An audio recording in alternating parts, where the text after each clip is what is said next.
ബോബി, എന്തോ ഇതന്നെ ഈ പേര വെട്ടിക്കളയാണോ? പേര പ്രൂൺ ചെയ്യുക. അതെയോ? അപ്പൊ ഇത് കായ്ക്കുന്നില്ല.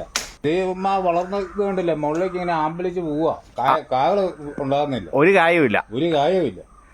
അപ്പൊ എനിക്ക് യാദൃശ്ചികമായിട്ടൊരു അറിവ് കിട്ടി. കാരണം ഇതിന്റെ അടിയിലത്തെ ശിഖരം ഞാൻ വെട്ടി ഒരു 2 ആഴ്ച മുമ്പ് വെട്ടിയപ്പം പുതിയ കിളിപ്പ് വന്നപ്പം അതിൻ്റെ കൂടെ കായും കൂടെ ഉണ്ടായി വരുന്നുണ്ട്. അപ്പം അന്നേരം എനിക്ക് മനസ്സിലായി ഇത് പ്രൂൺ ചെയ്താലേ കായ്ക്കുള്ളൂ.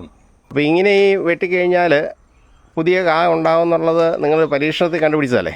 യാദർശ്യമായിട്ട് നമുക്ക് ബോധ്യപ്പെട്ട കാര്യമാണ്. നമ്മളത് പ്രൂൺ ചുവട്ടിലത്തെ ശിഖരങ്ങൾ മുറിച്ച് കഴിഞ്ഞപ്പം പുതിയ കിളിർപ്പുണ്ടായപ്പോൾ അത് കായകളുണ്ടായി വരുന്നു. അപ്പോൾ അന്നേരം എനിക്ക് മനസ്സിലായി ഇതിൻ്റെ വളർച്ച മുരടിച്ചാൽ പുതിയ തളിപ്പുണ്ടാകുമ്പോൾ അതല്ലേ ഫലങ്ങൾ ഉണ്ടാകുകയുള്ളെന്ന് എനിക്ക് ബോധ്യമായി.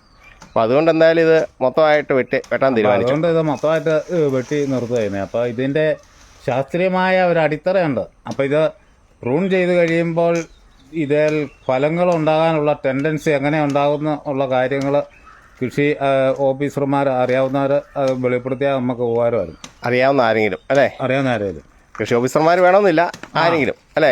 ഇതിന്റെ അറിവുള്ളവർ.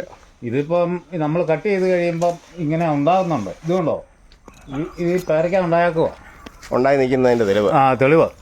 അപ്പോൾ ഈ പ്രൂൺ ചെയ്ത് കഴിഞ്ഞപ്പോൾ ഇങ്ങനെ ഉണ്ടാകാനുള്ള ഒരു അടിസ്ഥാന കാര്യമുണ്ട്.